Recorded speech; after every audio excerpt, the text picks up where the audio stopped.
Passion MLB, le podcast, épisode numéro 33. Bonjour à tout le monde. Merci d'être à l'écoute en ce jeudi 3 octobre pour ceux qui nous écoutent en direct sur Facebook, sur Twitter ou sur YouTube. Et peu importe la date à laquelle vous serez au moment où vous nous écouterez sur toutes les bonnes plateformes de podcast, si c'est la façon dont vous choisissez de procéder au contenu. Je suis présentement avec Sébastien Berroir pour revenir sur les séries éliminatoires. Monsieur Berroir, comment ça va? Ça va très bien. Enfin, les Yankees vont jouer. C'est long. C'est long, une semaine de congé sans baseball des Yankees. Fait que finalement, on y arrive. Là. Mais là, tu penses-tu que tu as une chance de jouer dans le champ gauche? Là? C'est pour ça que tu es habillé en uniforme complet? Aaron Boone m'a appelé. Il m'a dit tiens-toi OK. prêt. J'ai pas encore pris ma décision. Fait que je me OK. tiens prêt. Là. Ouais, il y a un jet privé qui attend. Je comprends. Moi aussi, il m'a appelé, sauf qu'il n'aimait pas ma barbe et mes capacités à jouer au baseball. Fait que on est accompagné, Sébastien, aujourd'hui par Félix Forget, collaborateur régulier chez Passion MLB et au podcast par ailleurs. Monsieur Forget, comment ça va? Ça va bien, écoute, comme Sébastien, un peu content que les Yankees, ça commence bientôt, même si, oui, c'est le fun qu'ils commencent à jouer, mais en même temps, ça vient avec un stress puis une anxiété de savoir que, comme à chaque année, ils vont se piler, ils vont s'enfarger dans leur propre pied, fait que c'est... Mais écoute, on peut pas chialer parce qu'ils vont jouer contrairement aux Blue Jays, là, mais bref, tout ça pour dire que c'est le fun si on va avoir un peu de baseball des Yankees et tout, on va voir des gars comme Aaron Judge, Juan Soto et Garrett Cole en série, puis ça, je pense que c'est bon pour le sport, puis dans la nationale, des gars comme Shohei Ohtani, des gars comme Mookie Betts, des gars comme Bryce Harper en série, c'est vraiment cool aussi. Fait que voir ces gars-là en action, après une première semaine qui a déjà été quand même le fun, ça va rajouter un peu de piquant dans ce mois d'octobre-là qui est déjà bien lancé dans la MLB. Ceci dit, pour vos Yankees, messieurs, il n'y aura pas les Twins qui seront des petites victoires faciles. Donc, il va falloir gagner pour vrai des matchs pour essayer de passer un petit peu. C'est une équipe qui est capable, évidemment. Là, on y reviendra un petit peu plus tard dans l'émission. Messieurs, je veux qu'on commence avec quelques petits trucs d'actualité. Vraiment pas longtemps. Puis après ça, on se lancera dans le vif des séries. Mais Sébastien, avant de lancer le bloc sur les Blue Jays, je voulais qu'on glisse un mot à tout seigneur, tout honneur. Commençons avec lui, avec Jacques Doucet, qui est en nomination pour le prix Ford C. Frick. C'est le cas à chaque année, puis à chaque année, on le sait qu'il ne gagnera pas parce qu'il ne le mérite pas. Au contraire, tout le monde qui écoute ici le sait qu'il le mérite. Tout le monde le sait. Tout le monde sait qu'il mérite d'être honoré au Temple de la Renommée, et il serait temps qu'il le fasse plus tôt que tard. Ceci étant dit, Sébastien, ceux qui votent ne parlent pas français. Ils ne peuvent pas comprendre à quel point ce grand monsieur-là a créé un lexique complet du baseball. Le gars a inventé le baseball en français. Ça mérite une place spéciale quand même dans l'histoire, mais malheureusement, j'ai l'impression que comme c'est le cas à chaque année, on va passer à côté. Ouais, c'est vraiment dommage, tellement dommage. Puis on va arriver à un moment où il va être trop tard, qu'on va regarder derrière, puis ça aurait dû être fait bien avant, mais ce ne sera pas fait encore une fois. Donc, c'est tellement plate. Puis oui, comme tu l'as mentionné, c'est lui qui a créé ce lexique-là. Les voteurs, les électeurs anglophones n'ont aucune idée de l'importance de Jacques Doucet dans le paysage du baseball québécois. C'est incroyable ce qu'il a fait à travers les années, mais à chaque année, il se présente contre des figures qui, eux aussi, ont fait un peu la même chose dans des marchés aussi gros, sinon plus que celui de Montréal. Ouais. Cette année, on a John Sterling avec les Yankees qui a été à la radio des Yankees pendant 72 ans, là, j'exagère, mais c'est une carrière exceptionnelle. Puis souvent, bien, ceux qui votent vont aller dans cette direction-là au détriment de Jacques Doucet, puis c'est bien dommage. Exact. Je me doutais, comme à chaque année, qu'il y aurait sûrement un candidat quelque part. Et quand j'ai vu la liste de candidats et que j'ai vu John Sterling, je me suis dit, ça y est, je sais exactement qui va gagner cette année. Pas qu'il ne le mérite pas, évidemment, on est d'accord avec ça, mais il y a un candidat qui le mérite ici depuis quelques années déjà. Sébastien, on a quelques petits trucs rapido presto à faire sur les Blue Jays. Donc, allons sur un petit bloc sur les Blue Jays. On ne prendra pas trop de temps parce qu'évidemment, toute la place est aux vraies bonnes équipes, aux séries éliminatoires, mais il faut quand même revenir sur les conférences de presse des dirigeants où le cirque était en ville. Okay, Blue Jays, let's play baseball. Sébastien, faut que je te lance là-dessus. Ross Atkins et John Schneider sont de retour. Juste ça, j'ai à dire. Vas-y. Non, mais une autre conférence de presse des Blue Jays qui aurait... Si ça n'avait pas eu lieu, on n'aurait rien perdu. Là. C'est encore des paroles vides, des paroles creuses, puis on répète tout ce qu'on a dit durant la saison. Et oui, Ross Atkins va être de retour. Dans le cas de John Schneider, c'était peut-être un petit peu moins direct. On a peut-être laissé place un petit peu plus à l'interprétation, dans le sens que son retour n'est pas nécessairement coulé dans le béton. Mais pour Atkins, il va être de retour. Puis moi, ce qui m'a accroché, c'est que pour Mark Shapiro, Ross Atkins est le meilleur candidat de tout le baseball majeur, de toute la planète baseball. Lui, il a cherché partout, là, puis c'est Ross Atkins, son meilleur homme. Oui.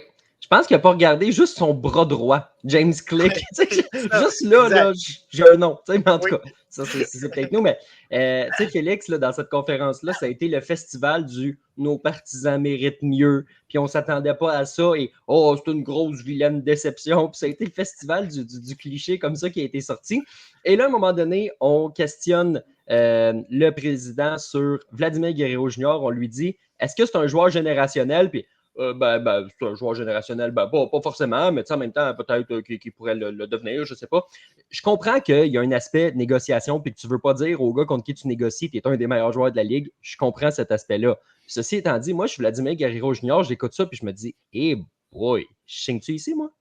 C'est ça, ce point de presse-là répète un courriel, mais les Jays ont quand même pris la peine de s'arranger pour que la chose qu'il fallait pas qu'ils disent, se mettre Vlad contre eux, ils l'ont fait quand même pour vraiment être sûr que ça ne serve à rien, ce meeting-là, à part peut-être se nuire un peu. Mais comme tu dis, c'est sûr qu'il y a un aspect de négociation. On ne veut pas donner du gaz à Vlad, on ne veut pas lui prouver un peu qu'il mérite cet argent-là. On veut essayer de négocier son prêt à la baisse parce que ça va être le sujet de l'hiver à Toronto. Est-ce que Vladimir Guerrero Jr. va signer à long terme ou non? Avec peut-être l'avenir de Bo Bichette, mais je pense qu'on va surtout parler de Vlad, savoir est-ce qu'il va être un membre des Jays à long terme ou non. C'est assez particulier d'entendre ces propos-là. Ça me rappelle un peu l'an passé quand Brian Cashman avait dit c'est sûr que Giancarlo Stanton va se blesser. C'est des genres de propos où tu en prends un de tes joueurs un peu pour aucune raison. Ça venait un peu de nulle part. Puis si je me demande est-ce que ça va fragiliser la relation entre les deux, je pense que c'est une question qui est légitime et tout. On sait que Vlad, il y a toujours eu tant que c'est pas signé, il va toujours avoir ce doute-là de est-ce qu'il veut s'installer à Toronto à long terme. Je pense qu'on va finir par trouver une solution, mais c'est sûr que ça ne doit pas aider nécessairement le climat des négociations. Demandez à Jeremy Swayman des Bruins en ce moment s'il est content que son DG le plante publiquement. Puis, je sais que c'est pas au même degré exactement, mais nuire un peu à cette relation-là, c'est jamais une bonne affaire à long terme entre le joueur et son équipe. Ça aurait été malade que Ross Atkins dise Vladimir Guerrero Jr. a 250 millions de bonnes raisons de s'installer en ville ou quelque chose comme ça. Bon parallèle, en effet. La relation était déjà brisée il y a quelques années quand on a déjà brisé un lien de confiance entre les deux. Fait que pourquoi pas en rajouter cette année? Ouais, c'est ça. C'est toujours le fun de l'arbitrage. Hein? Oui. Tu amènes un joueur en arbitrage, puis c'est ça. Ouais. Je l'ai déjà dit, c'est un concept d'une autre époque, mais en tout cas, ce sera un concept d'un autre podcast parce que là, je ne veux pas qu'on perde de temps sur les Blue Jays. Sébastien, on s'en va ailleurs dans la merde.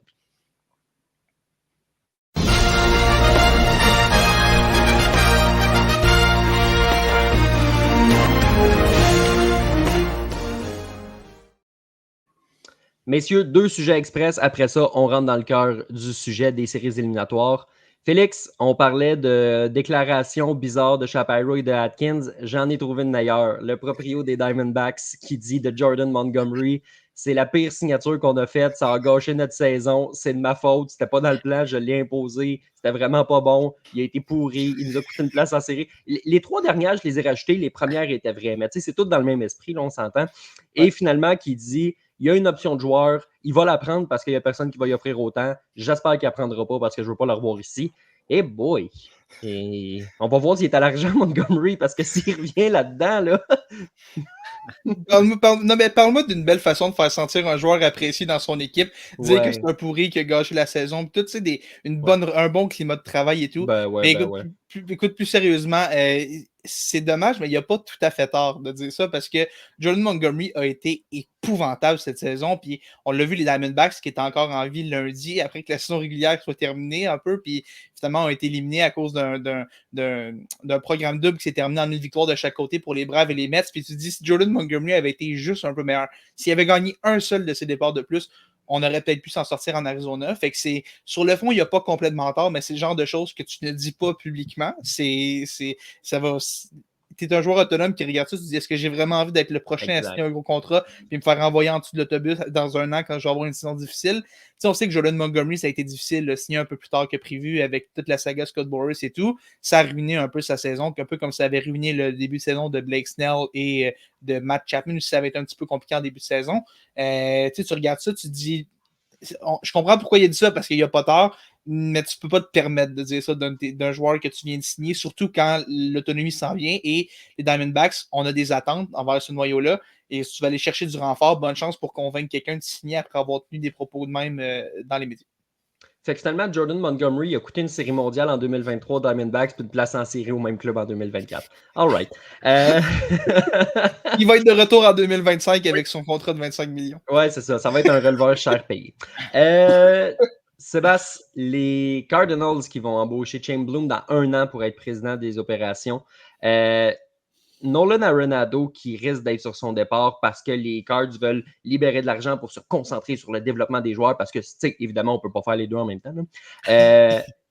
Arenado qui va être sur le marché, ça ne veut pas dire qu'il va être échangé à tout prix, ça change la donne pareil. Là. Des clubs qui manquent leur coup pour Alex Bregman peuvent se tourner vers Arenado, même s'il ralentit là, depuis 2 saisons, c'est quand même un méchant joueur de balle. Oui, ça change un petit peu tout. Puis ça change aussi les choses pour Alex Bregman aussi. Il va négocier son prochain contrat, mais là, il était le seul qui était sur le marché des joueurs autonomes. Mais là, tu ajoutes un joueur qui va être sur le marché des transactions. Donc, pour les formations du baseball majeur, on va avoir 2 options. Est-ce qu'on veut payer pour aller chercher Arenado ou on veut payer en argent pour aller chercher Bregman? Donc, ça change un petit peu le marché. Puis, si les Blue Jays, comme ils nous le mentionnent depuis si longtemps, veulent gagner en 2025, bien là, tu as une option parce que tu as un trou béant au 3e coussin, puis tu as un joueur qui devient disponible un peu de nulle part. On ne s'attendait pas nécessairement à ça. On le sait que les Cards, peut-être qu'ils auraient dû le faire plus tôt, mais doivent y aller d'une transition. Ce ne sera pas une reconstruction, mais on doit faire un petit pas de côté. Puis là, Arenado devient disponible. Donc, ça change la donne peut-être pour les Blue Jays, mais ça change la donne pour aussi d'autres formations du baseball majeur qui ont un besoin à cette position-là. On a, Étienne, ici, tu parlais de Bregman qui nous mentionne que c'est le prochain George Springer. Touche pas à ça, nous dit-il. J'ai hâte de voir qui va toucher à ça. Parce que si le prix n'est pas cher, peut-être qu'il pourrait revenir à Houston, mais j'ai l'impression que son futur est peut-être ailleurs. Là, parce que les Astros n'ont pas l'habitude, justement, de donner des vilains contrats. C'est pour ça que Springer et Correa et tous ces gars-là sont partis. Puis dans le dernier match, juste avant, dans le dernier match, à Houston, a eu une ovation debout quand ils l'ont sorti du terrain vers la fin du match. On sent que c'est la fin là, de Bregman à Houston. Ah ouais, puis le beau thank you Houston, pas de ponctuation sur Twitter, là, ça parle fort. Les boys, séries éliminatoires qui sont en branle et comme le veut la tradition depuis 3 ans, c'est assez expéditif dans la ronde wildcard. En fait, il y a 10 séries sur 12 depuis le nouveau format wildcard qui ont été des balayages. Les 2 exceptions, les Mets il y a 2 ans et les Mets cette année. Je rappelle que les Mets n'ont pas joué en série l'an passé. Fait que les Mets sont clairement un facteur.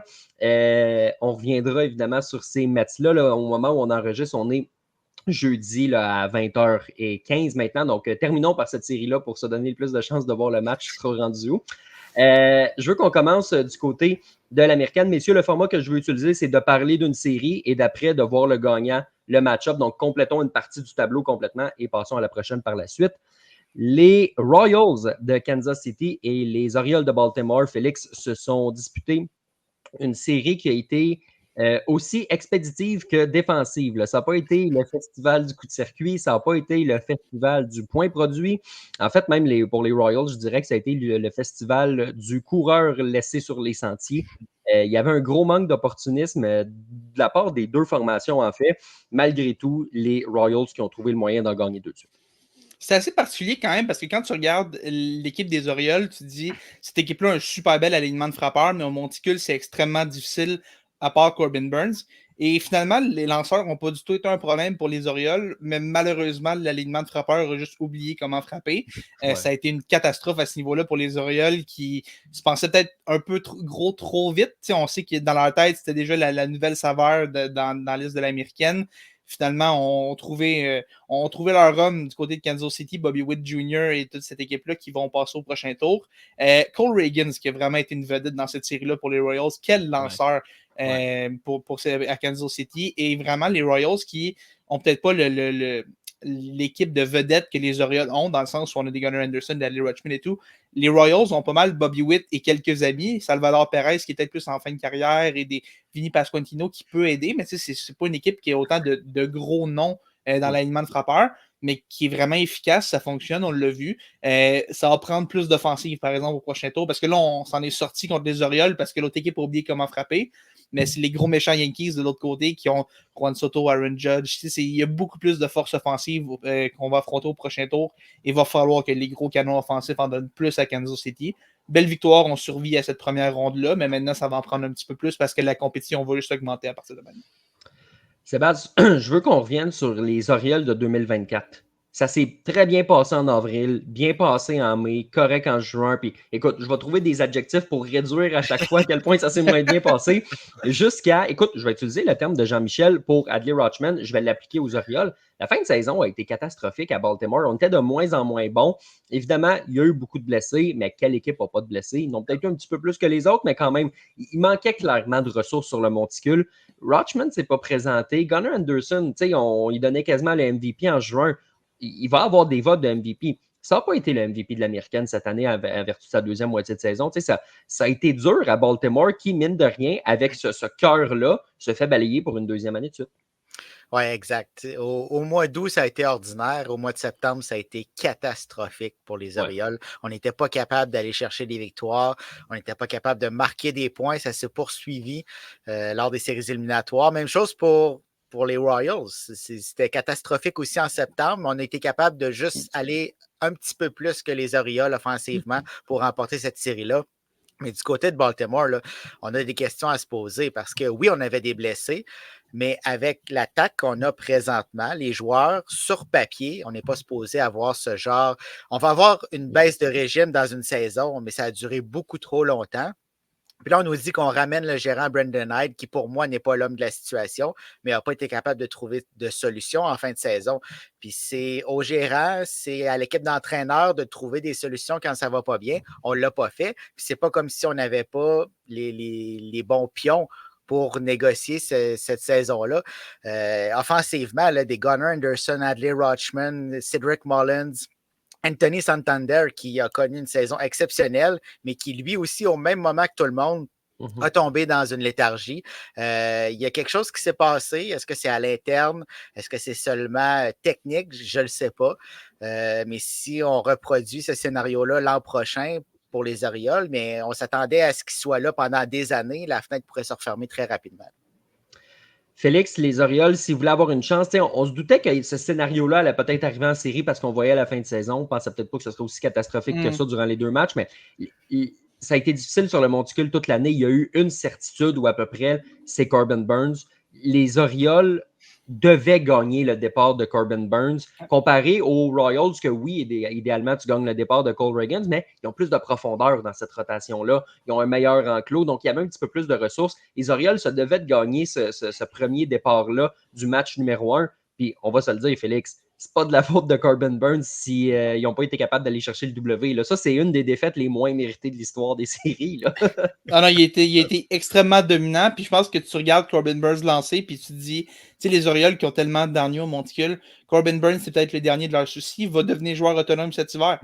Si t'es les Orioles, je pense que tu n'as pas le choix de le payer parce que tu regardes, tu as tellement besoin d'aide en ce moment. Corbin Burnes va être le meilleur lanceur disponible. Puis t'es pas parmi les équipes qui ont besoin de payer pour Juan Soto. Fait que prends cet argent-là, dépense-le sur Corbin Burnes, le nouveau propriétaire qui dit qu'il veut dépenser. Ben, ça tombe bien, prouve-le parce qu'on a un lanceur qu'il faut garder. Après ça, on va s'occuper du reste de la rotation, mais si au moins tu es capable de t'occuper de ton numéro 1, l'attaque ne va pas tomber en léthargie tout le temps quand Corbin Burnes va lancer. À un moment donné, ils vont être capables de se réveiller. Je ne peux pas croire au talent qu'il y a là-bas. Mais au moins, règle le problème de ta rotation parce que si tu es au moins capable de garder Corbin Burnes, il y a encore 2-5 qui est un problème. Mais au moins, si tu as le numéro 1 de régler, le reste, c'est déjà beaucoup plus facile à régler. Fait que Corbin Burnes, pour moi, tu regardes ce départ-là qui, oui, ça n'a pas toujours été une saison facile pour Corbin Burnes, qui était une bonne, mais pas une saison qui a été toujours facile. Ouais. Mais de le voir se lever dans ce gros départ-là, pour moi, c'est la preuve ultime que les Orioles ont absolument besoin de payer le gros prix pour conserver Corbin Burnes. Puis ça, tu le sais. Sais-tu qui le sait aussi? Scott Boras. Ouais. Oh, qui le sait. Oui. Mon père ici qui nous mentionne que les Orioles n'ont pas connu un super bon mois de septembre. Écoute, ça fait en sorte qu'aujourd'hui, On les retrouve à la maison et Sébastien, ce sont les Royals de Kansas City donc, qui vont affronter les Yankees. Le premier match aura lieu samedi soir dans le Bronx. Ça va être le premier match de Juan Soto avec les Yankees en séries éliminatoires. Lui aussi en voilà un où Scott Boras va avoir des signes, j'allais dire des signes d'étoiles, non, des signes d'argent, tiens, dans ses yeux.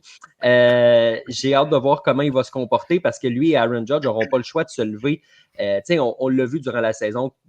Quand ces deux gars-là, au mois de septembre, ont connu un petit creux de vague, les Yankees connaissaient un petit creux de vague. Puis quand ces deux gars-là vont bien, les Yankees allaient bien. Fait que, oui, ça va passer par le monticule, oui, ça va passer par plein d'affaires, mais ça va passer par Juan Soto qui se rend sur les buts, puis Aaron Judge qui le fait rentrer. Exactement. Les Yankees vont aller aussi loin que Juan Soto et Aaron Judge vont les amener parce que sinon, ça va être le festival du but sur balle intentionnel. Puis on va aller voir Austin Wells, on va aller voir Giancarlo Stanton, voir s'ils sont capables de pousser Juan Soto et Aaron Judge au marbre. S'ils ne sont pas capables, mais on va continuer avec cette stratégie-là. Puis ça va être facile de déjouer l'alignement des frappeurs des Yankees. Par contre, si Juan Soto continue à se rendre sur les sentiers comme il l'a fait tout au long de la saison, sauf à une certaine période, là, ça va être plus difficile d'affronter Aaron Judge.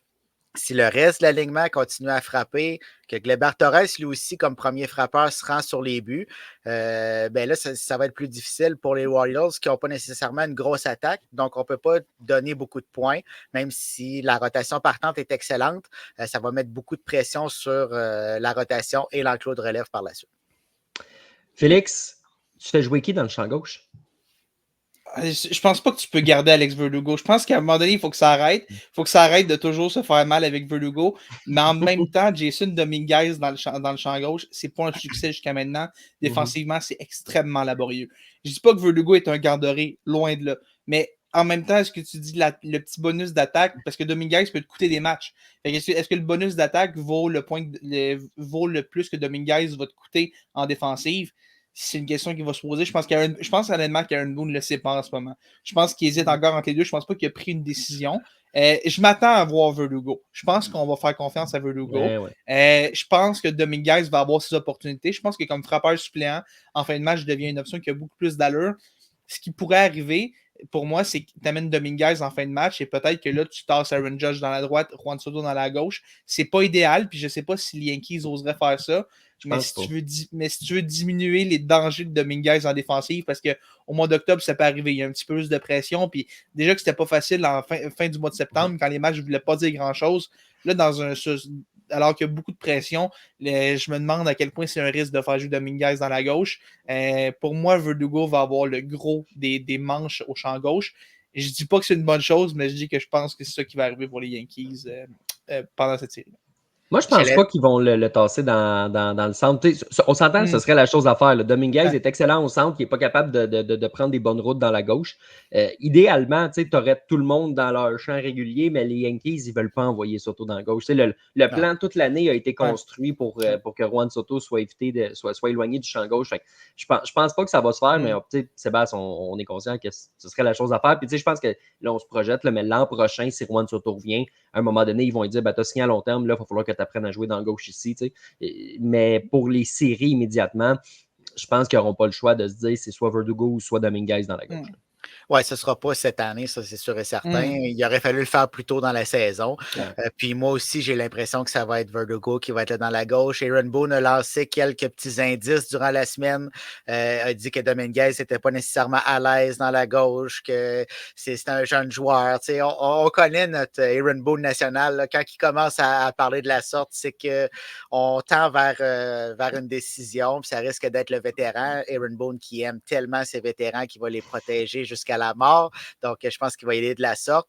Si on amène Dominguez comme frappeur suppléant tard dans la rencontre, je pense que ça va prendre une solution en défensive. Puis là, peut-être que ça va être Trent Grisham qui va rentrer dans le match par mesure défensive. Est-ce qu'on va le placer dans la gauche? C'est Judge qui va aller dans la gauche, je ne le sais pas, mais ça risque d'être le scénario. Là. Verdugo au début du match, Dominguez comme frappeur suppléant et Grisham comme mesure défensive. Moi, les boys, je sais que tout pointe vers Verdugo. Je pense qu'on va être surpris puis que ça va être Dominguez. Puis qu'après les séries, on va apprendre que Brian Cashman a mis son poing sur la table puis il a dit non, je veux voir le kid puis qu'il a passé par-dessus la tête à Boone. Moi, c'est ça mon scénario. Je pense que c'est ça qui va arriver. On va l'apprendre au mois de novembre. Sébastien, prépare ton texte. Le 15 novembre, on écrit ce texte-là. Je vais être prêt, mais la question, c'est est-ce que Brian Cashman est capable de faire ça? Il s'est fait passer par Al Steinbrenner dans le dossier d'Aaron Judge. Est-ce que lui va passer par-dessus Aaron Boone? Que j'ai des... Je pense que oui. Tu sais quoi? Oui. Ah oui? Oui. Et que t'es confiant. Ouais, beaucoup trop. Beaucoup trop. Tu vois, le bout qui me fait le dans ce tour-là, c'est le bout où est-ce que Aaron Boone prend une décision par lui-même puis qu'il y a quelqu'un d'autre qui va la renverser. Moi, je pense que c'est Brian Cashman qui va prendre cette décision-là. Aaron Boone ne prend pas cette décision-là. Les Yankees, c'est pas comme ça que ça fonctionne. Je ne sais pas si vous avez vu aujourd'hui, Brian Cashman a dit qu'il était encore que l'état-major, la direction des Yankees est encore en train de négocier par rapport à ça, mais que c'est Aaron Boone qui va prendre la décision finale. Donc, pourquoi on discute? Si c'est Aaron Boone, demandez-lui qu'il prenne la décision puis qu'on règle le dossier puis arrêtez d'en parler. Ils ont dit la même chose par rapport à il va-tu avoir 11 ou 12 lanceurs dans l'alignement, puis c'est Aaron Boone qui va avoir le mot final. Il n'y a pas le choix de dire ça, c'est le gérant. Là. Ça paraît très mal de dire le gérant ne gère pas, là, même si tout le monde sait que dans toutes les équipes, c'est rendu ça. Là. Mais bon. Félix, question ici de Jean-Michel. Est-ce que tu mets Volpe 8 et Verdugo 9 ou tu fais frapper Volpe au dernier rang? Je mettrais Volpe 8, Verdugo 9 parce que j'aime le fait que tu as Torres qui commence en haut. Ça t'amène cette alternance-là entre un gaucher et un droitier. Ouais. Encore là, c'est pas les deux gars sur lesquels tu t'attends le plus. Je pense que c'est les deux gars que s'ils t'amènent une contribution, tant mieux. Mais tu sais, je pense que c'est des gars qui sont surtout là pour leur défensive puis le fait qu'ils jouent à des positions où les Yankees n'ont pas nécessairement d'autres solutions en ce moment. Tu as Verdugo qui le champ gauche par défaut, on en a un peu parlé, peut-être Dominguez. Volpe qui est dans l'Areco qui a connu des bons moments cette saison, mais dans l'ensemble, ça a été une saison assez difficile, des mois assez difficiles. Ouais. Mais c'est pas sur eux que tu vas baser ta contribution offensive. Ça va être sur Juan Soto, ça va être sur Aaron Judge. Et moi, il y a un gars, je trouve qu'on oublie beaucoup dans cette série-là. Depuis qu'il est arrivé avec les Yankees, Giancarlo Stanton répond toujours présent en série. Pour moi, cette série-là passe par Giancarlo Stanton. Si Giancarlo Stanton est bon, les Yankees sont bons. C'est de même depuis qu'il est arrivé. En série, Giancarlo Stanton a de l'habitude d'être bon. Je pense que ça va être le facteur déterminant dans cette série-là. Est-ce que Giancarlo Stanton est capable de s'installer et de trouver son rythme? Et je pense qu'il va y arriver. Contre les Royals, en tout cas, je pense qu'il va être capable d'y arriver. Il va falloir arrêter le match-up avec le lanceur gaucher ou le lanceur droitier. Là. Tu places Giancarlo Stanton comme frappeur de choix, peu importe qui affronte, puis tu verras, tu vas mourir avec Stanton dans ton alignement.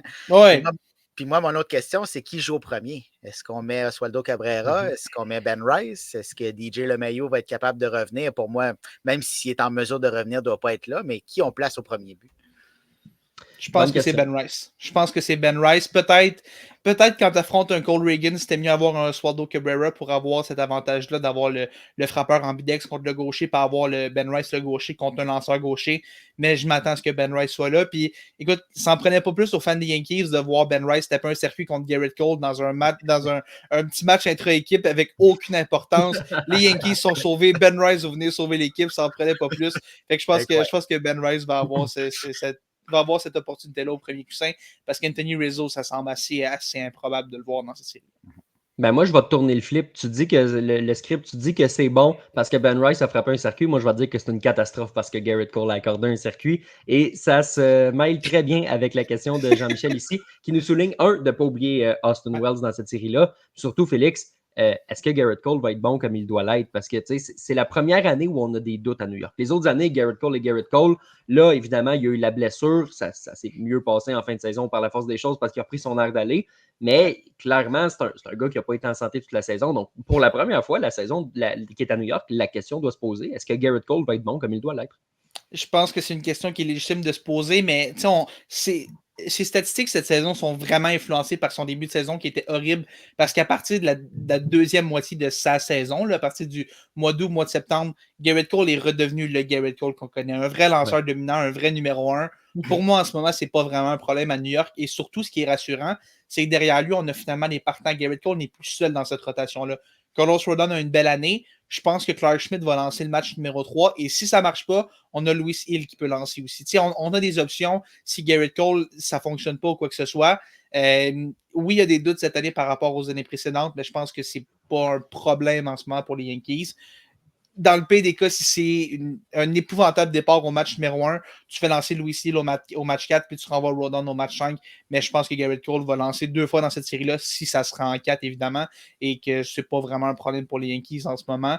Je comprends les doutes, mais pour moi, c'est pas vraiment quelque chose que les Yankees doivent s'inquiéter du rendement de Garrett Cole en ce moment. Sébastien, si on transporte chez les Royals, à quel point le retour de Vinny Pasquantino, qui est revenu durant la série Wildcard, là, mais qui avait manqué le dernier mois de l'année, à quel point ça va changer la donne à Kansas City? Ben, ça change tout. Je dis pas que cette attaque-là va devenir dévastatrice. On l'a vu, c'est pas la plus grosse attaque. C'est la 20e attaque de tout le baseball majeur. Donc, on est dans le dernier tiers. Mais par contre, ça offre une protection à Bobby Witt Jr. dans l'alignement. Ça offre un bâton de puissance de plus dans cet alignement qui en compte pas beaucoup. Donc, ça va changer la donne à certains moments opportuns dans le match où, justement, on va être dans le cœur de l'alignement puis que là, on va affronter 3-4 frappeurs de grande qualité, puis on va devoir négocier avec ces frappeurs-là. Si tu enlèves Pasquantino, ben, tu peux négocier les choses d'une autre façon. Tu peux accorder un but sur balle intentionnel à Bobby Witt Jr., puis t'en sortir. La balle à double jeu avec Salvador Perez, c'est beaucoup plus probable qu'avec d'autres frappeurs. Donc, vraiment, ça ajoute un élément important dans l'attaque des Royals. Félix, Bobby Witt contre Aaron Judge, c'est ça le poster. Là. Bobby Witt, il va devoir se lever aussi dans cette série-là. On en a parlé d'une attaque des Royals qui n'est pas la plus profonde. Ce club-là, c'est beaucoup plus rendu en série grâce à son monticule que d'autres choses. Mais Bobby Witt et Aaron Judge, c'est deux grosses vedettes du baseball. C'est les gars qui vont finir 1-2 dans la course au MVP cette année. C'est la première fois que Bobby Witt Jr. est en série. Oui, il a joué 2 matchs du côté de Baltimore. Là, il s'en va dans le Bronx. Là, ce ne sera pas la même atmosphère pour lui. Là. Oh non, puis surtout que dans le Bronx, on s'est mis à le détester parce qu'il était en compétition avec Aaron Judge cette année. Je pense qu'il va être bien accueilli. Je pense qu'il va avoir le droit à un bel accueil des partisans qui ne le laisseront pas respirer une seconde. Là. Dès qu'on va entendre son nom, ça va se mettre à huer, c'est sans fin. Mais écoute, si c'est pas une belle preuve que le baseball est scripté, ça, que les deux candidats au MVP dans l'américaine se retrouvent en série dans un 3-5 comme ça, c'est le fun parce que c'est une rivalité qu'on a suivie toute l'année et qu'on va pouvoir suivre en série avec les deux gars sur un même terrain. Pour moi, Aaron Judge va gagner le MVP, mais Bobby Witt, quel joueur de baseball aussi. Pour moi, il a été le 2e meilleur joueur de la MLB cette année et aurait gagné le MVP dans la nationale. Dans l'américaine, malheureusement, il y a un certain Aaron Judge qui est là avec lui, mais c'est super bon pour le baseball. J'adore ça et je pense que les deux gars vont avoir une grosse série. Bobby Witt va vouloir prouver qu'il mérite ce MVP-là et Aaron Judge ne voudra pas que le petit jeune lui vole la vedette. Je pense que ça va être vraiment super intéressant de voir ça. Puis les deux gars, d'après moi, vont arriver avec le couteau entre les dents dans cette série-là. Tu dis que le baseball est scripté. Là. Les deux, l'américaine et la nationale, là, c'était pareil en fin de saison, d'un côté et de l'autre. Et autant dans la série Yankees-Royals que dans la série Padres-Dodgers, ben, tu as le gars qui s'est fait voler la triple couronne par le champion frappeur de l'autre ligue. Fait que c'est quand même le baseball est scripté. Comme la NFL d'ailleurs. Fait que. Sébastien, je veux qu'on passe à la série entre les Tigers et les Astros. AJ Hinch qui voulait jouer les troubles fêtes dans son ancien domicile et que ça a fonctionné. Et oui, il y a plus que jouer les troubles fêtes. Là. Moi, je m'attendais à ce que ça se rende à la limite, mais on a conclu ça de façon assez rapide. Dans le premier match, les Astros n'ont pas été dans le coup de toute la rencontre. Là. Si ce n'est pas d'une mauvaise décision de l'officiel au premier but en 9e manche, cette rencontre-là se termine 3-0. On ne parle pas des Astros qui, oui, se sont rapprochés à partir de ce moment-là, mais ils n'ont jamais été dans le coup face à Tarik Skubal. Skubal, là, quel lanceur! Quand il se présente sur la butte, il est tellement intimidant. On dirait qu'il n'y a aucune solution pour les frappeurs. Là. Ils sont complètement intimidés, sans réponse face à Skubal. Donc, vraiment, il a fait le travail. Il a donné le ton à cette série-là. Les Tigers qui ont pris le devant 1-0 puis ont amené ça dans le match suivant. Même on perdait en fin de match. On est revenu de l'arrière avec un gros coup sûr. Les Tigers n'ont pas de pression. Ils n'ont pas de pression depuis le début du mois d'août et pourtant sont encore là. Donc, c'est une équipe qui est dangereuse et qui l'a encore prouvé contre les Astros. Skubal, je vais juste rebondir 2 secondes. Là. Ouais. Tu parles de comme quoi il est intimidant sur un monticule. Je dis pas qu'il est aussi bon que le gars que je vais nommer, mais niveau de sa présence sur le monticule, je vois un petit peu de Randy Johnson en lui. C'est une grosse comparaison, puis je dis pas que il est aussi bon que Randy Johnson, mais tu le regardes, puis les deux gars arrivent, sont tellement en confiance, des grands gauchers qui amassent les retraits au bâton comme si c'était super facile de faire ça. Pour moi, je vois une petite similitude entre les deux, puis tant que tu as ce gars-là au monticule, sérieusement, tu peux vraiment espérer gagner ce match-là parce qu'il est dominant à ce point-là pour les Tigers. Ouais, ça avait pas. Tu le voyais là. Puis tu sais, même là, c'était quoi? C'était Ouais. sa première participation à vie en séries éliminatoires, évidemment, avec les Tigers qui n'avaient pas fait les séries depuis 10 ans, qui laisse ces pauvres Angels comme seul représentant d'un club qui n'a pas fait les séries depuis 2014.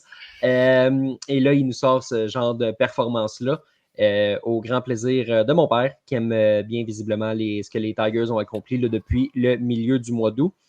Et Jean-Michel qui nous mentionne comment montrer à Javier Baez que son équipe est meilleure sans lui. Je le disais lundi, il stabilise le poste d'arrêt-court que les Tigers ont essayé de faire il y a 3 ans en garochant 140 millions de dollars à Javier Baez. Il n'a jamais réussi à le faire.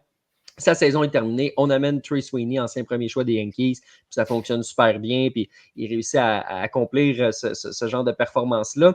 Ce genre de performance-là, Félix, qui était spécial pour AJ Hinch, qui s'est retrouvé du bon côté de l'histoire, qui était spécial pour Justin Verlander, qui, 2 fois plutôt qu'une, en ne jouant pas et en étant éliminé par son ancienne équipe, se retrouve du mauvais côté de l'histoire. Et quand je dis histoire, c'est quand même assez spécial parce que ça faisait 7 ans de suite que les Astros de Houston se rendaient en série de championnat. Et compte tenu du fait que les 2 années d'avant, 2015 et 2016, les Blue Jays s'étaient rendus, Félix, c'est la première année depuis 2014 où en série de championnat, il n'y a pas de Blue Jays puis il n'y a pas d'Astros, qui est une drôle de statistique faite sur mesure, mais quand même.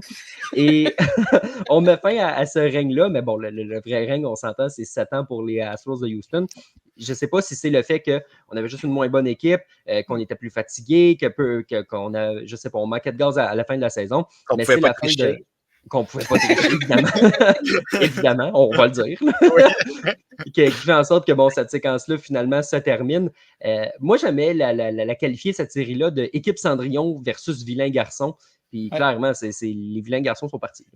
Ah, les gros méchants Astros sont enfin morts. C'est quelle belle journée pour le baseball majeur.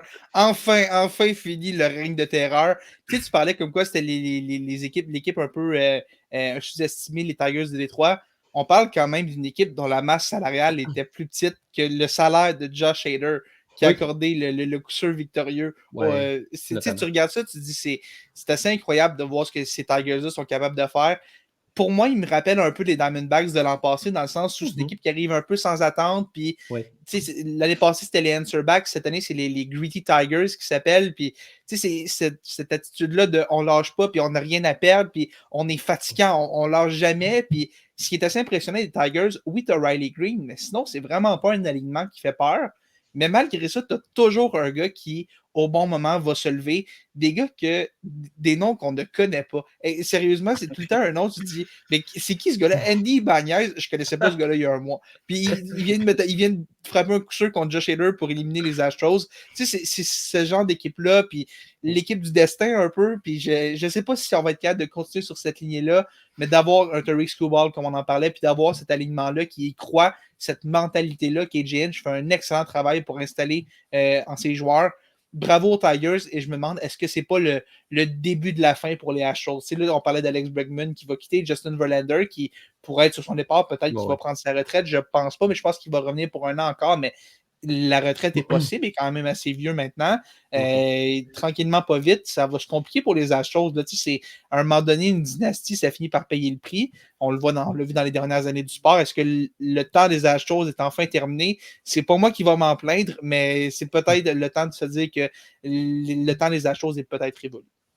On verra en temps et lieu si cette élimination-là des Astros permet aux Yankees de s'ouvrir le chemin contre 3 équipes de la centrale qui restent présentement.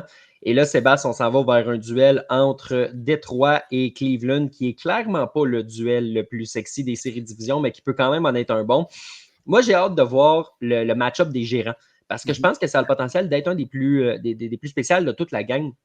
Parce que les joueurs des 2 équipes, on dirait que les deux clubs veulent traverser à travers un mur pour leur gérant.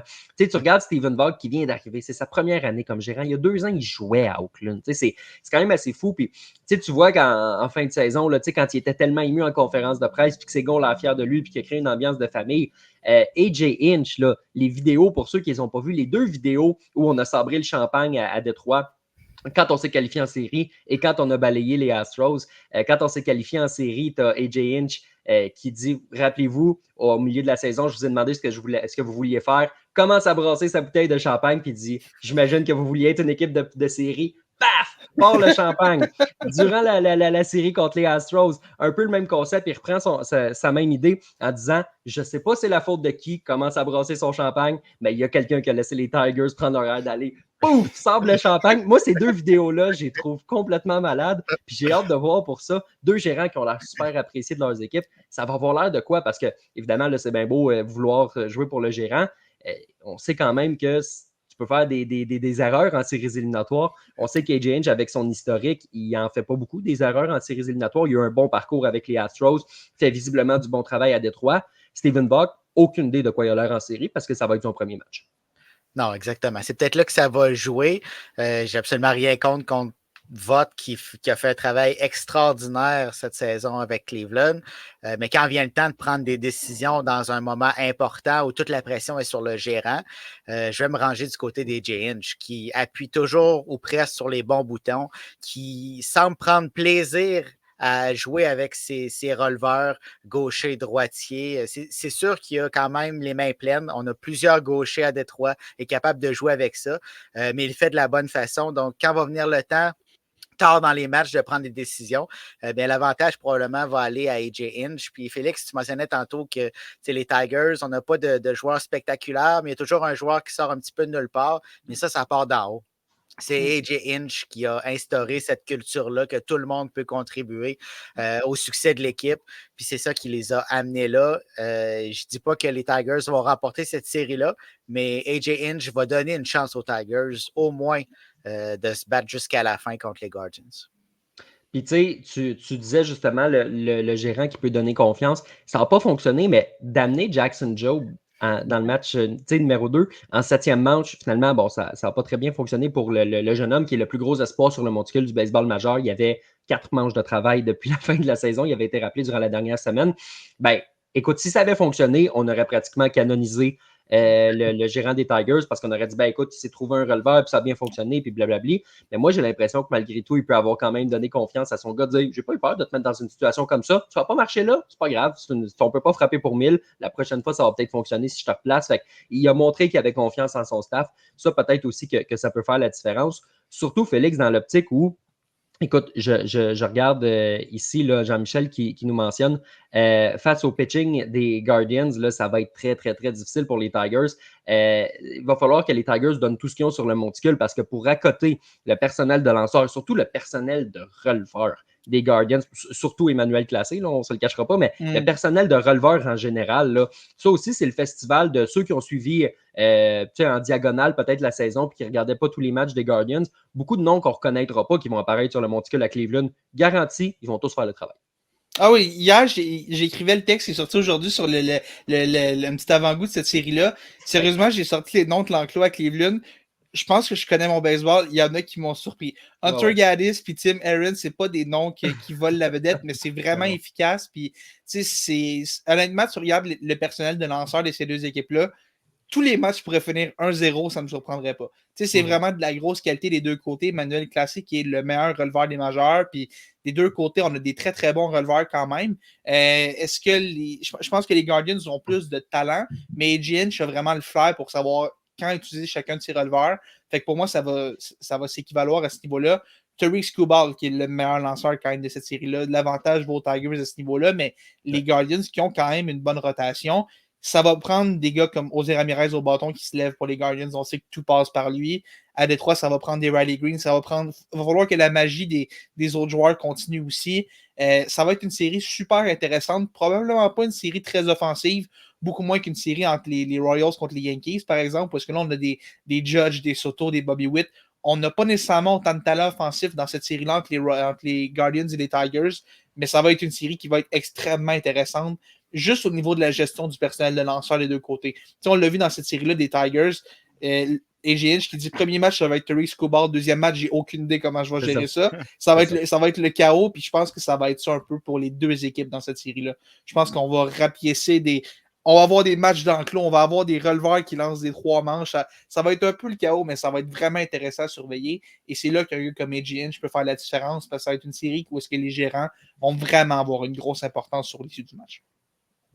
Il y a Patrick ici qui nous mentionnait tantôt que Scoball est juste trop fort.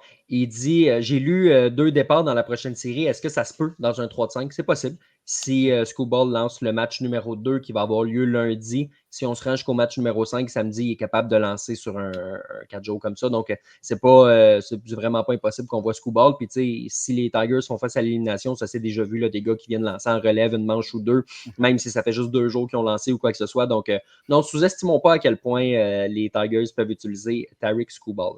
Et ne sous-estimons pas chez les Guardians, évidemment, Yodí Ramirez, qui est un excellent frappeur et qui va sans aucun doute le démontrer dans cette série. Messieurs, Ligue nationale. Dans la Ligue nationale, on a eu évidemment les Braves et les Padres de San Diego. Je ne m'attendais pas, Sébastien, à ce que les Braves fassent long feu parce qu'ils avaient joué 18 manches de baseball compétitif comparé aux Mets qui avaient joué 9 manches de baseball compétitif lors du programme double de lundi. Ont traversé le pays au complet et se frottaient à ceux que je vois gagner la Série mondiale là, depuis le début des séries. Les Padres qui n'ont pas beaucoup de faiblesses, qui jouaient à domicile dans un environnement dangereux. Il n'y avait pas Chris Sale. Ils avaient brûlé tous leurs releveurs le lundi. Faut-tu que je continue pour expliquer à quel point cette série-là était inégale et ça a paru sur le terrain? Non, c'est assez. Je pense qu'on a fait le tour. Ouais, mais non, c'était une promenade dans le parc, puis on l'avait prévu. L'élastique est peut-être revenu un petit peu dans le visage des Braves. On n'a pas voulu jouer la série contre les Mets en saison régulière, l'avancer pour se qualifier. Oui, on s'est qualifié. Peut-être qu'on s'est qualifié à cause de cette décision-là. Mais pourquoi se qualifier pour aller se faire éclater à San Diego? Je comprends que dans le dernier match, on était là jusqu'à la toute fin. Mais sur le total de cette série-là, les Braves n'ont jamais été dans le coup. Puis on ne peut pas les blâmer, là. Comme tu l'as mentionné, on joue 18 manches de baseball le lundi. On traverse le pays en avion pour aller jouer à San Diego contre probablement l'équipe la plus complète, la plus profonde du baseball majeur en ce moment. On n'avait aucune chance. Atlanta n'avait aucune chance, malgré tous les miracles qu'Alex Anthopoulos peut faire. Là, il était à court de miracles. Avec toutes les blessures qu'on avait aussi, qu'on a eues tout au long de la saison, c'était impossible pour les Braves de remporter cette série-là, puis on l'a vu sur le terrain. Puis je ne blâmerai pas les Braves de s'être qualifiés pour les séries parce que, évidemment, c'était leur job d'essayer de se qualifier, mais tu regardes ça, tu te dis, maudit que les Diamondbacks auraient peut-être donné un meilleur spectacle dans cette série-là. Je ne dis pas qu'ils auraient battu les Padres parce que je pense que les Padres sont peut-être la meilleure équipe du baseball majeur en ce moment. C'est une des équipes les plus redoutables. Mais les Diamondbacks qui ont eu la meilleure attaque des majeurs cette année ont marqué le plus de points. Tu te dis, on n'avait pas cette contrainte de 18 manches-là la veille. Peut-être que ça aurait donné une série un petit peu plus relevée.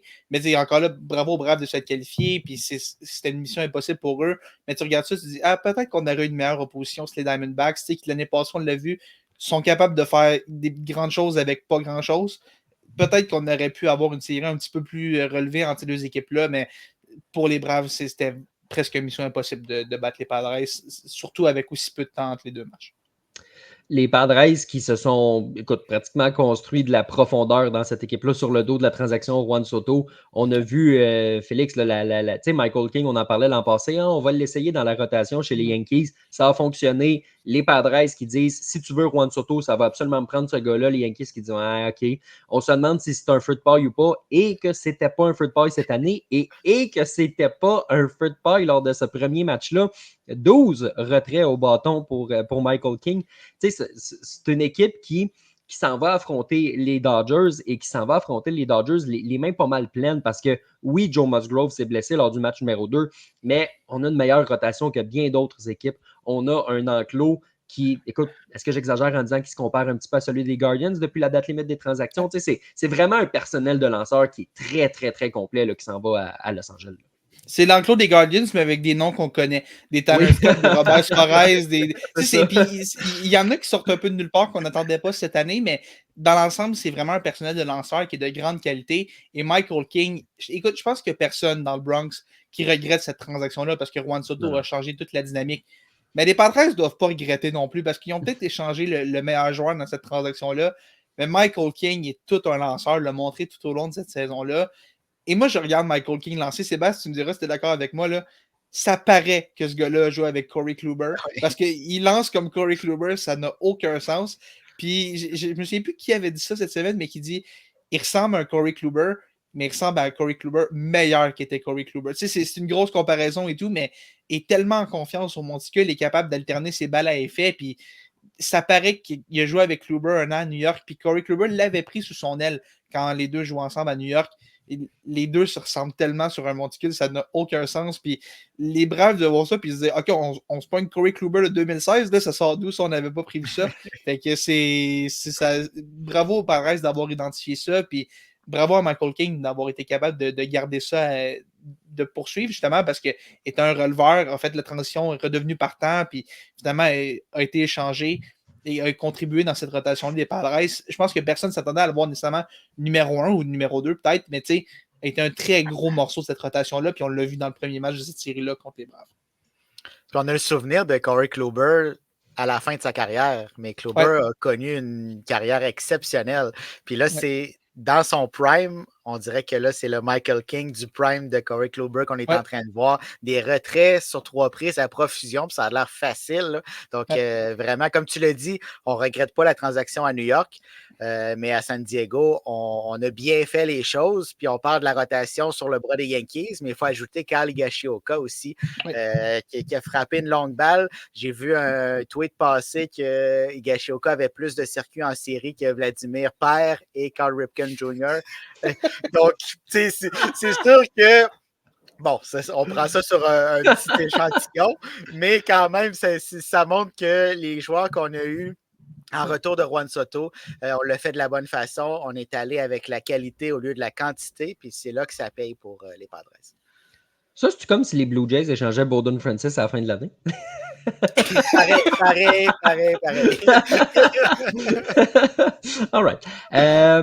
Il y a Patrick ici qui nous mentionne on l'aime ou on le déteste, mais Fernando Tatis est un joueur qui est très, très, très spectaculaire. Il nous parle aussi de Jackson Merrill qui va avoir un futur incroyable. Mon père qui nous mentionne aussi que les Padres sont hot, que dire du circuit de Tatis.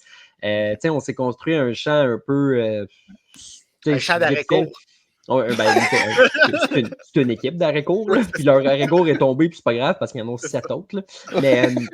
Mais tu sais, on s'est construit, on sait pas, à un certain point, je pense au mois de janvier, il y avait un voltigeur sur leur alignement de 40 joueurs, puis c'était Tatis, fait que, qui est à la base un joueur d'arrêt-court qui, oui, avait gagné le gant platine l'année d'avant, mais quand même, on dit à Jackson Merrill, si tu veux jouer, ta meilleure chance, c'est dans le champ centre.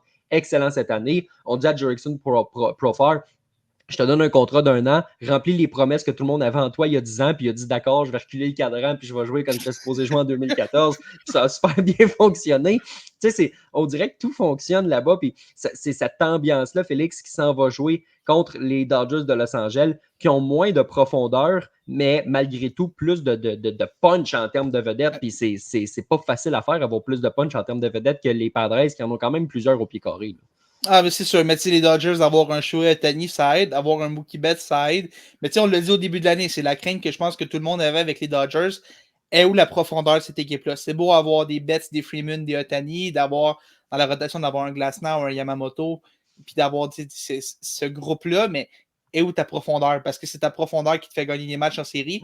On le voit avec les Tigers et en ce moment, ils vont affronter les Padres qui sont peut-être l'équipe la plus complète que j'ai vue depuis un maudit bout. On a un alignement de frappeurs qui est dévastateur. On a une rotation. On a après 27 partants de qualité qui peuvent lancer. Puis l'enclos, il y a un nouveau releveur qui sort de nulle part à chaque semaine. On dirait les Rays des 5 dernières années.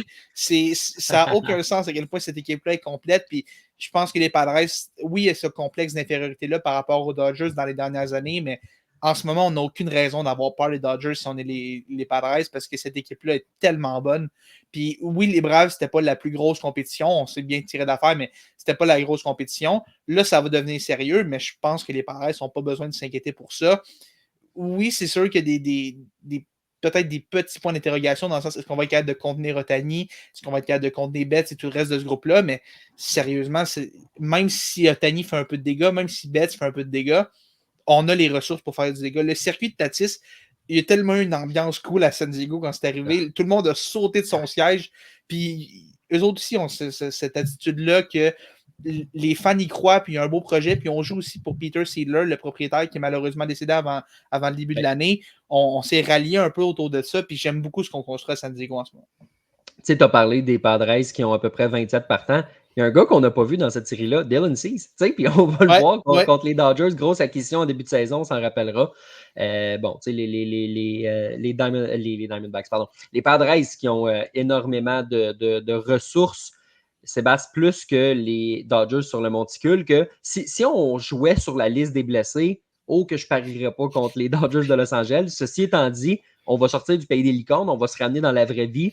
Jack Flaherty qui finalement va lancer le match numéro 2, ça a été annoncé il y a quelques heures, devait lancer le match numéro 1. Yoshinobu Yamamoto qui va lancer le premier match. Excellent lanceur, mais qui a été blessé cette saison, ça va être son premier match en séries éliminatoires. Par la suite, ça va être mince parce que Clayton Kershaw, même s'il est blessé, il n'a jamais eu beaucoup de succès en série, il est blessé, il faut que tu ailles encore plus loin. Est-ce que Walker Buehler va être en mesure de faire le travail?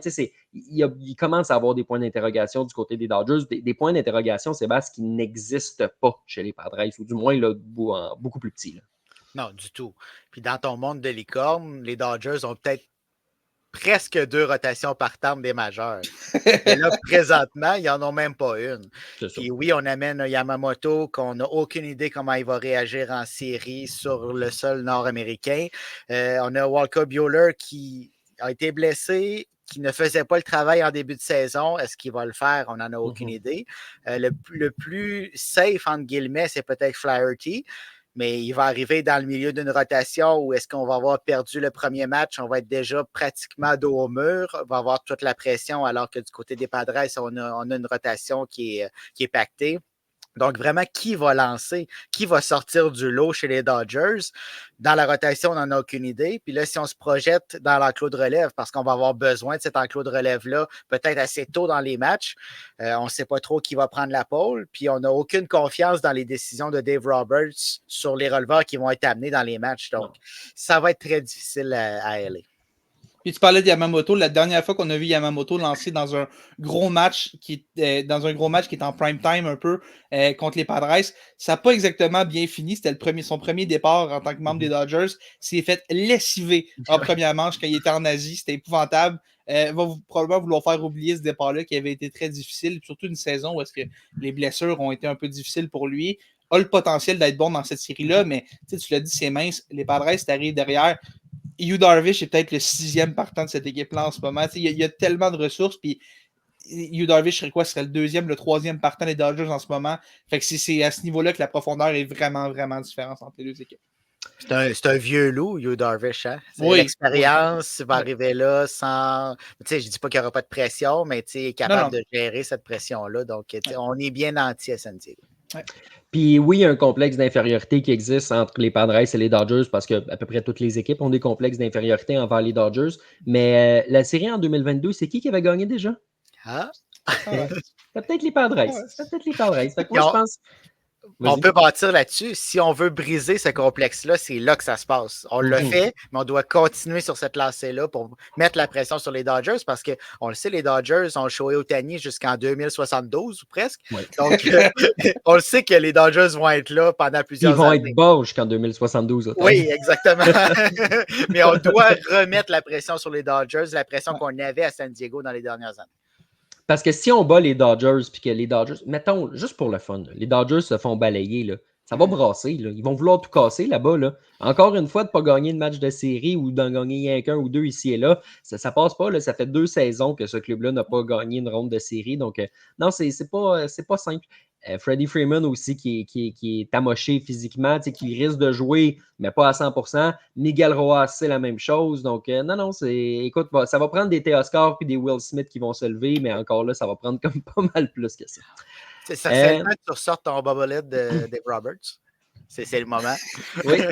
Et voilà. Mais je me suis dit aujourd'hui, je ne le sortirai pas. Je ne veux pas être si fatigant que ça. Voilà. Mais là, c'est moi qui t'ouvre la porte. Là. Si tu insistes. C'est ça. Fait qu'on verra si Dave Roberts va prendre une décision de cabochon, comme on dit. Il y a Jean-Michel ici qui nous mentionne les Dodgers. Oui, l'argent a un bon système de filiales, mais tu traites les lanceurs comme les Rays qui, eux, n'ont pas le choix. Ça peut juste se retourner contre toi. Donc, écoute, on verra si ça va se retourner là, contre les Dodgers. Dernière série entre les Mets et les Brewers. Au moment où on se parle, il est 21h jeudi. Et si je vais voir le match, on ne peut pas dresser de tendance par rapport à ce qui se passe parce que c'est 0-0. Et de ce qu'on voit, méchant duel de lanceurs parce qu'il y a 2 coups sûrs seulement en fin de 7e chez les frappeurs des Mets, les 2 qui appartiennent à Francisco Lindor. Et il y a 4 coups sûrs seulement pour les joueurs des Brewers de Milwaukee. Donc, on ne sait pas qui va se qualifier. Probablement que si vous nous écoutez en différé, vous avez une bonne idée de qui aura réussi à passer ce match-là. Mais Félix, c'est la série la plus serrée compte tenu du fait que, attention, les 2 équipes ont gagné un match. Chaque équipe a le droit de se partager les 2 premiers matchs de série? Je te le jure. Wow, j'en reviens pas. Non, mais Ouais. écoute, quand les Mets ont gagné ce premier match-là, tu dis, wow, les Mets, l'équipe de décider, après toute la saison assez particulière qu'ils ont eu, vont finalement sortir de cette série-là. Et à 20 ans, Jackson Chourio décide de prendre les choses en main dans le match numéro 2. Quelle performance impressionnante de Jackson Chourio dans ce match-là. 20 ans. 2 gros circuits. 20 ans, 2 gros circuits. Puis je lisais sur Twitter aujourd'hui un gars qui disait c'est vraiment plate qu'Andrew Jones ait des grosses séries à 19 ans parce qu'il a un peu ruiné tous les records pour des jeunes joueurs. Fait que, tu sais, Jackson Chourio, qui n'est pas le plus jeune à avoir ces gros circuits-là, mais reste tellement un bon jeune joueur pour les Brewers qui, avant le début de la saison, on se souvient, les Brewers, c'est pas une équipe de gros marché. Il faut qu'on soit prudent dans les investissements qu'on fait. Mais on a dit, tu sais quoi, Jackson Chourio, c'est un joueur spécial. On va lui donner un énorme contrat à long terme avant même qu'il ait joué un match dans les majeurs. Et je pense qu'en ce moment, on est vraiment content d'avoir pris cette décision-là chez les Brewers. Le jeune est déjà très clutch, même à 20 ans. A pas l'air, le baseball des séries n'a pas l'air de se faire peur. Puis tant mieux pour lui, tant mieux pour les Brewers aussi. Là, la question, c'est est-ce qu'on va être capable de gagner ce match numéro 3-là? En ce moment, on n'a pas la réponse. On s'est dit qu'on allait le garder pour plus tard dans le show. Puis finalement, à la fin de 7e manche, c'est encore 0-0. Fait qu'on n'aurait pas en parlé au début. Ça n'aurait pas changé grand-chose. Mais en tout cas, c'est bravo. C'est cool pour Jackson Chourio qui a été capable d'avoir cette performance-là. Puis même si les Brewers perdent aujourd'hui, juste de savoir qu'on a ce jeune-là qui est capable de se lever au mois d'octobre dans sa compte, c'est vraiment rassurant pour les prochaines années, surtout avec l'état de santé de Christian Yelich qui semble un peu nébuleux à chaque année. Il y a Patrick ici qui nous mentionne circuit. Donc, je vois que la marque vient de changer à 1-0 pour les Brewers de Milwaukee. Donc, je regarde, c'est Bowers qui est arrivé et qui a été frappeur suppléant pour Rhys Hoskins. La légende des Yankees de New York, Bowers. Oui, on parlait de champ gauche là, tantôt. Là. lui, c'était une aventure au champ gauche. Oh mon Dieu.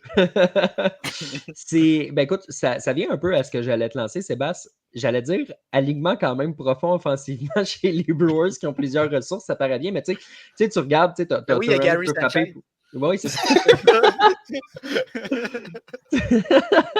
T'as Torrent qui peut.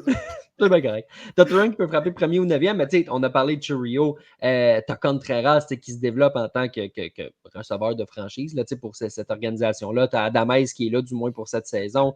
Hoskins, justement, qui peut être une option. Puis surtout, si on va jouer contre Philadelphie, j'ai l'impression qu'il va les détruire. Mais t'as quand même beaucoup d'options qui ne sont pas des Aaron Judge, qui ne sont pas des Bobby Witt Jr., mais tu as plusieurs gars sur qui tu peux compter dans cet alignement-là. Tu n'as aucun break de 1-9, dans le sens que... Hey, en parlant d'aucun break, circuit.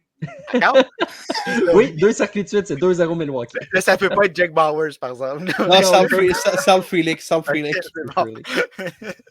Mais c'est ça, c'est que tu n'as aucun break de 1-9. C'est pas des vedettes, mais tu ne peux pas te relâcher en tant que lanceur contre cet alignement de frappeurs-là. On est tellement balancé que le bas de l'alignement peut te faire aussi mal que le haut, que le cœur de cet alignement-là. Donc, on a une formation qui est complète à Milwaukee, qui l'ont fait depuis le jour 1 jusqu'à la fin de la saison. Puis qui, oui, continue à le faire présentement. Ça ne veut pas dire qu'on va gagner le match. Il reste encore du baseball à jouer. Mais c'est une équipe qui est solide, qui est bien dirigée aussi par Pat Murphy. Donc, Non. On n'a pas vraiment de trou, ni dans l'alignement de frappeurs, ni défensivement, ni dans la rotation, même s'il n'y a rien de spectaculaire dans ce club-là. Félix, une série entre deux équipes qu'on avait enterrées avant le début de la saison. Là. Les Brewers, c'était ils ont perdu Craig Counsell, ils ont perdu Corbin Burns, il y a des blessés, ils vont peut-être échanger William Adames, leur closer est parti et blessé. T'sais, il y avait comme tellement d'enjeux, puis les Mets, il avait dit on ne veut pas nécessairement viser 2024, on vise 2025. C'est un match-up qu'on ne pouvait pas prévoir. Les Mets et les Brewers, mais c'est un match-up qui est intéressant aussi. On parlait de l'alignement des Brewers. Mais celui des Mets, c'est pas à laisser tomber non plus. Là, un gars comme Francisco Lindor qui pourrait très bien être un MVP cette année là, dans un univers parallèle où Shohei Ohtani a signé avec un club de l'américaine, mettons les Blue Jays. Là. Mais dans un monde parallèle où Shohei Ohtani n'est pas dans la Ligue nationale, Francisco Lindor peut très bien gagner le titre de MVP. On a développé Sean Manaea en tant qu'excellent lanceur après des années difficiles en Californie. C'est spécial cette série-là quand même. Puis ça nous donne visiblement du bon baseball jusqu'à la toute fin. Puis je vais t'avouer, c'est pas que je veux que vous vous taisiez les boys, mais j'ai hâte que le podcast finisse pour aller écouter la fin du match. Non, tu peux répondre, Félix. Là. Non, mais c'est ça qui est cool des Mets, c'est cette équipe-là qui, personne ne les attendait là. Un début de saison épouvantable. Et là, tu as Grimace qui vient lancer un lancer protocolaire. Et là, toute la saison des Mets change parce qu'il y a une grosse mascotte qui vient lancer un lancer protocolaire. Tout change à ce moment-là. L'équipe est sauvée par une mascotte. J'ai oublié le fameux wow de Iglesias. Là. Il y a tellement eu d'affaires dans cette saison. La saison des Mets, sérieusement, il y a un film à faire sur cette saison. Même s'ils perdent aujourd'hui, il y a un film à faire sur cette saison-là des Mets. Puis les Brewers, un peu, qui, tu disais, on les comptait un peu comme morts cette année. Puis Pat Murphy, quel travail de Pat Murphy. Parce qu'on a beaucoup vanté Craig Counsell. Pat Murphy qui est arrivé dans une situation, tu te le dis, où on vient de perdre Craig Counsell, Corbin Burns n'est plus là. C'est beaucoup de gros coups pour une organisation. Et surtout qu'on ne voyait pas nécessairement. On voyait peut-être les Brewers prendre un petit pas de recul, peut-être pour revenir en 2025 quand les jeunes allaient pousser. Mais finalement, les Brewers qui sont aussi dominants que toujours. Une excellente équipe qui est un peu comme à chaque année, une équipe à la Brewers. Pas nécessairement de grosses vedettes. En fait, il y en a une dans l'alignement. Habituellement, c'est Christian Yelich. Cette année, peut-être que Jackson Chourio a volé un peu ce titre-là. Puis des lanceurs qui sortent un peu de nulle part, mais qui deviennent super efficaces. Il y a une recette à Milwaukee que, on parle beaucoup des Rays qui ont ce modèle-là, mais les Brewers font un peu la même chose aussi. On n'en parle pas beaucoup parce que c'est vraiment un petit marché qui est relativement oubliable dans le sens où on ne connaît pas beaucoup de succès en série pour autant, mais c'est une recette qui fait ses preuves année après année. Puis bravo à cette culture d'organisation-là qui rapporte du succès, amène une équipe qui n'a pas nécessairement à l'être en série. Puis c'est du très bon travail de la part des Brewers année après année. Sébastien, peu importe l'équipe qui se qualifiera dans cette série-là, va aller affronter les Phillies de Philadelphie. Même si les Phillies ont une deuxième moitié de saison qui est beaucoup plus difficile que ce qu'on avait prévu, ou du moins à la lumière de ce qu'on avait vu en première moitié de saison, ce ne sera pas un défi facile. 1, parce que les Phillies ont de l'expérience. 2, parce que malgré tout, c'est une bonne formation. Et 3, aller jouer à Philadelphie en série, ça a l'air tough. Ah, que ça a l'air tough. Je voyais des images de la dernière série de division entre les Phillies et les Braves. Là. C'était rouge partout. Ça pas doit juste du sang, là. Non, ça, ils viennent d'avoir pareil, là, mais on n'en parle pas. Mais ça doit être tellement intimidant d'aller jouer à Philadelphie dans cet environnement hostile-là. Les partisans des Phillies qui ont de respect pour personne, surtout pas l'adversaire. Donc, ça va être difficile. C'est pas impossible, surtout si c'est les Brewers qui se rendent là. Pour moi, j'ai l'impression que les Mets n'auraient pas beaucoup de chance dans cette série-là, mais une formation bien balancée comme les Brewers, on pourrait s'en sortir en affrontant les Phillies, mais ça ne sera pas de tout repos. Probablement que ça va se rendre à la limite. Sur le monticule, Félix, peu importe qui les Phillies affronteront, ça va quand même être un match-up intéressant parce que les Phillies ont des ressources, là, surtout dans la rotation. Les Brewers ont énormément de lanceurs un peu partout. Les Mets qui n'ont pas des vilains partants non plus. Juste Manaea et Luis Severino, ça fait déjà un one-two punch qui est quand même intéressant. Ont quelques options en relève. Ce n'est pas les équipes les moins nantis sur le monticule, on va le dire comme ça. Hey, Sean Manaea, Severino, un bon one-two punch. Je m'aurais dit ça il y a un an, j'aurais ri de toi, mais les J'aurais Mets ça sont il y a quand 2 même. mois, j'aurais ri de toi. Non, il y a 2 mois, il Tu était peux pas rire de pire. lui pareil, là. Ben oui, Il y a un an, c'est la catastrophe Severino avec les Yankees. Puis Ah, mon Dieu. Manaea, sa carrière est valable d'aller nulle part. Même José Quintana, qui a été ressorti des boulamites cette année. C'est vrai. Quelle c'est drôle vrai. d'équipe, les Mets, qui ressortent ces lanceurs-là, puis qui en font des gars de qualité. Mais tu l'as dit, les Phillies, ce sera pas facile. Évidemment, Zach Wheeler, Aaron Nola, c'est les deux noms qui reviennent année après année après Ben oui. année à Philadelphie. Oui. Et là, ils sont pas seuls. Il y en a des nouveaux. Christopher Sanchez est tout un lanceur. Ranger Suarez qui est encore là aussi. Puis il y en a un qui. C'est vraiment une bonne équipe, les Phillies. Il y a du talent partout. C'est sûr que la relève, par exemple. Ça, c'est un bon point que la relève des Phillies est peut-être un petit bémol.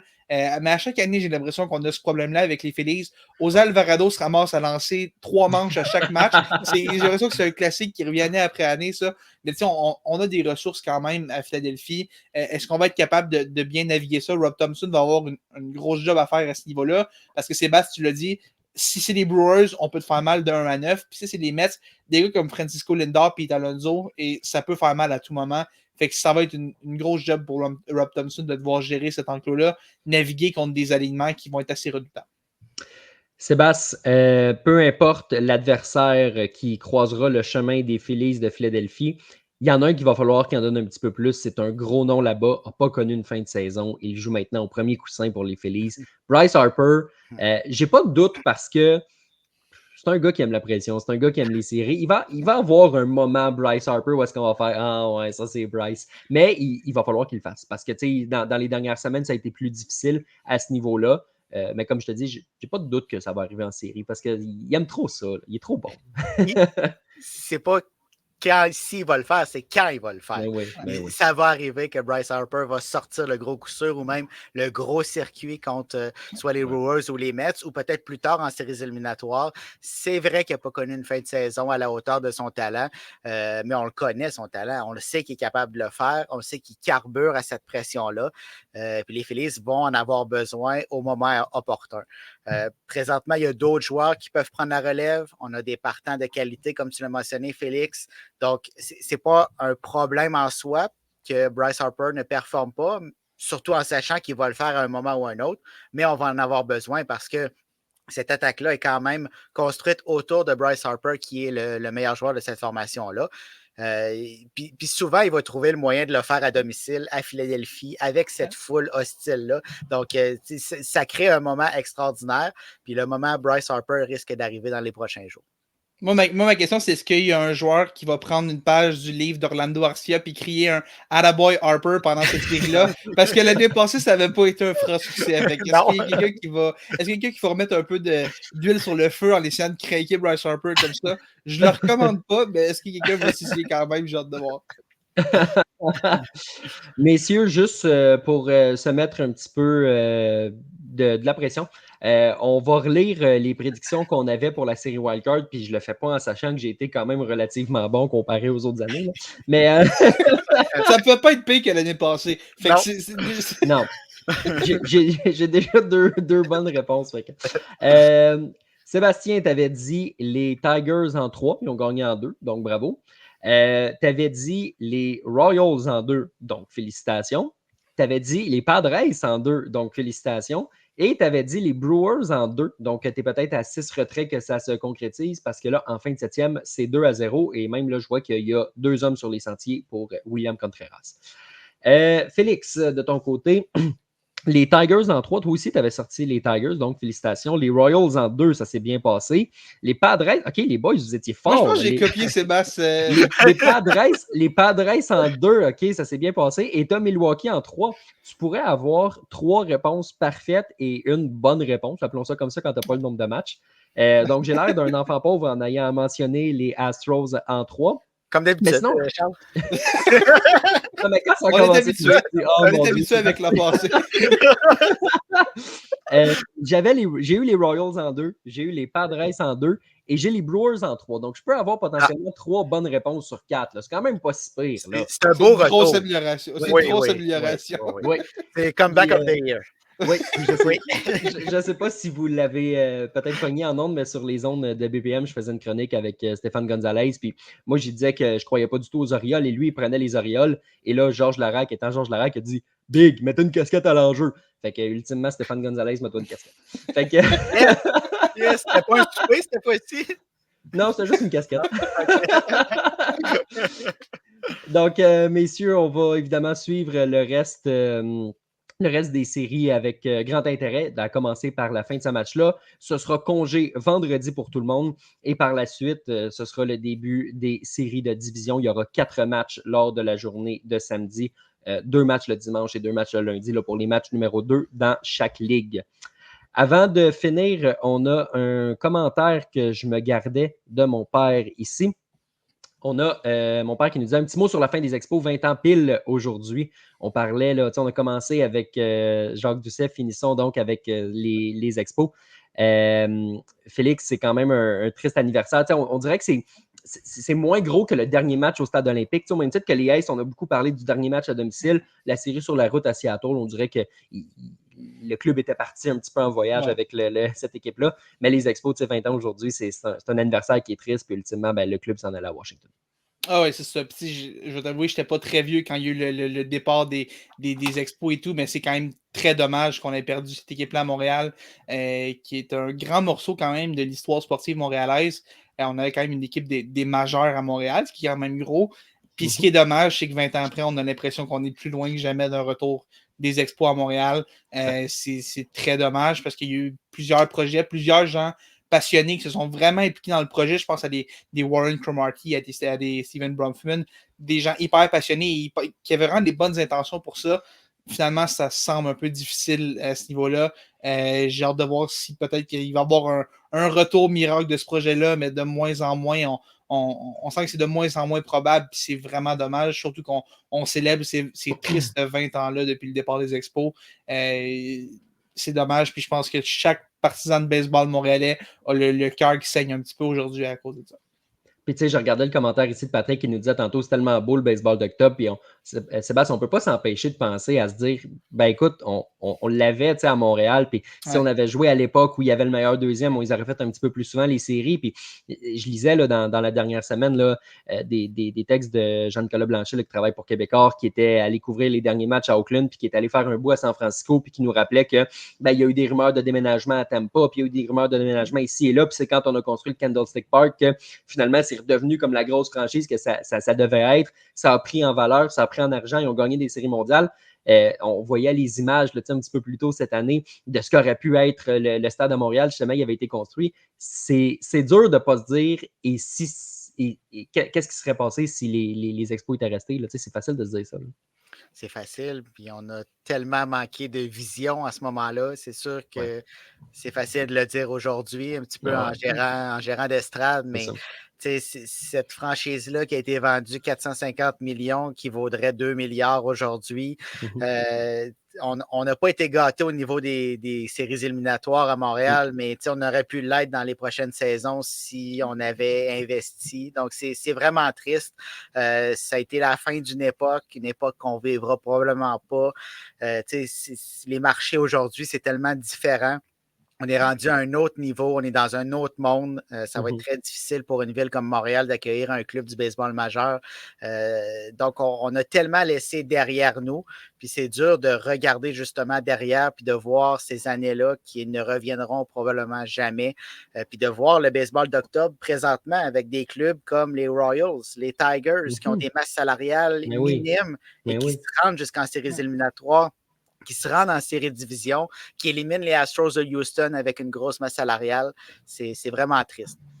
Puis, tu sais, on dit les équipes avec des petites masses salariales. Les Padres, là, je regrette, là, c'est Los Angeles en haut, c'est l'océan à droite, à gauche, excuse-moi, c'est le désert à droite, puis c'est le Mexique en bas. C'est pas un gros marché, là, c'est entouré de rien. Là, ça peut pas prendre d'expansion, le marché de San Diego, puis malgré tout, tu sais, avec Peter Seidler qui avait décidé de mettre énormément d'argent là-dedans, puis d'en faire une équipe excitante, puis de construire un beau stade. Fait qu'écoute, on va être obligé de regarder le baseball des autres en attendant, mais au moins, on a de la belle balle là, depuis le début des séries. Espérons que ça pourra se continuer. Félix, merci beaucoup d'avoir été là avec nous. Ça a été un plaisir de partager ce moment-là baseball avec toi. Un vrai plaisir d'être là. Merci encore pour l'invitation. Puis bon baseball de série à tout le monde. Je pense que c'est la plus belle période de l'année pour les sportifs, surtout avec le basket, le hockey qui recommence, puis la saison de la NFL en même temps. Ça fait des beaux soirs au mois d'octobre. Fait que profitez-en tout le monde. Puis on souhaite du bon baseball de série pour finir ce mois d'octobre. Je te le dis, à chaque mois d'octobre, le sommeil vient en option. Oui. Ça doit déjà être le cas de Sébastien qui est père de 2 jeunes enfants, mais écoute, pour moi, j'ai un bon sommeil d'habitude, fait que c'est pas habituel de dormir aussi peu. Sébastien, ben, on va dire d'abord merci à tous ceux qui ont interagi avec nous, tous ceux qui nous ont écoutés là, sur le live Facebook, X et YouTube, et tous ceux qui nous écouteront sur toutes les bonnes plateformes de podcast. Oui, exactement. Dans quelques minutes après l'enregistrement de jeudi soir, on va placer cet épisode-là sur toutes les bonnes plateformes. Donc, vous pourrez soit nous réécouter ou nous écouter pour la première fois pour ceux qui n'étaient pas là en direct. Et bien sûr, sur notre site Passion MLB où on va continuer de suivre les séries éliminatoires. On est au cœur du moment le plus excitant de l'année, donc merci d'avoir été là. N'oubliez pas de regarder de la balle, n'oubliez pas de venir nous lire. Et sur ce, on vous dit à la semaine prochaine.